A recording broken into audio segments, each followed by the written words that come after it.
Ang House Committee on Justice ang magpapasya kung talaga bang sapat ang mga basehang nakasaad sa mga impeachment complaint na inihain laban kay President Bongbong Marcos. Ayon yan kay Lanao del Sur 1st District Representative Zia Alonto Adyong. Sa programang Politico Talks ng Billionaire News Channel, pinaliwanag ni Adyong na kinakailangan munang mapatunayan ang mga paratang laban kay PBBM. Filing a complaint is one thing, and substantiating that with evidence and getting the support of the House is another thing. Kasi pag sinasabi may offense na ginawa, unang-unang tanong is, would that rise to amount as an impeachable offense? O may complaint ka nga, would that actually rise to the level of an impeachable offense?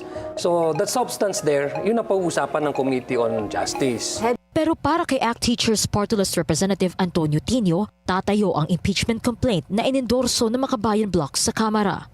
May matibay na batayan ang impeachment complaint laban sa Pangulo kaugnay sa flood control. Kasama ng Makabayan Bloc na dumating sa Kamara nitong Huwebes ang iilang miyembro ng bagong alyansang Makabayan o Bayan at iba pang progressive groups para isumite ang kanilang impeachment complaint. Betrayal of public trust ang naging basehan nito, kaugnay ang korupsyong bumabalot sa flood control scandal. Samantala, may komento rin si Adyong matapos pagdudahan ng iilang mga kritiko ang naunang reklamong inihain ni Attorney Andre De Jesus at inendorso ni Pusong Pinoy Party List Representative Jet Nisay. Why would the President risk his reputation, di ba? Kasi kung titingnan mo yung mga allegations nila, drug user, kidnapping, kinidnap daw si Presidente, yung kickback niya. Most of these complaints are actually being publicly used as a way to attack the President.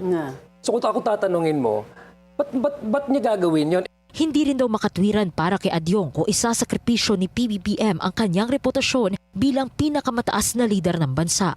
The President has that majority support from the House. Why would he risk his own reputation na knowing that whatever complaint, for example, kung hindi naman talaga substantiated, hindi naman talaga it would push through. I think as a president, let us remember that he also represents the country internationally.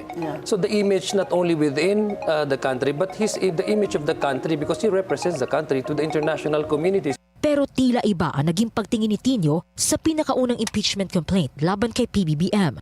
Ang isang tema na talaga ng kampo ng Vice President ay politika lang to. Dinidinan niyo yung Vice Presidente samantalang sa flood control. Di ba? Bakit hindi sinisingil ang Presidente? Okay, so in terms of optics, pwedeng ma-address yun by filing a weak impeachment complaint na agad na madidismiss. Okay. Para pwedeng na sabihin, nag-file ng parehong may impeachment trial yan, kaya lang yung sa Presidente, walang batayan dinismiss. Nakatakdang bumalik ang Makabayan Bloc at Bayan ngayong Lunes sa tanggapan ng House Secretary General para formal na ihain ang kanilang reklamo matapos hindi tanggapin ng opisina ang kanilang paghahain noong Huwebes. Out of office kasi si Secretary General Sheloy Garafil at hindi raw otorisadong tumanggap ang Executive Director ng tanggapan. Ito ang pangalawang verified impeachment complaint na haharapin ng Pangulo sa oras na maihain ito at mai-refer sa tanggapan ni House Speaker Bogie D. Bukod pa riyan ang nakaambang impeachment complaint na balak ding formal na ihain ng grupo ni na former Congressman Mike Defensor at Jing Paras at former Ilocos Sur Governor Chavit Singson.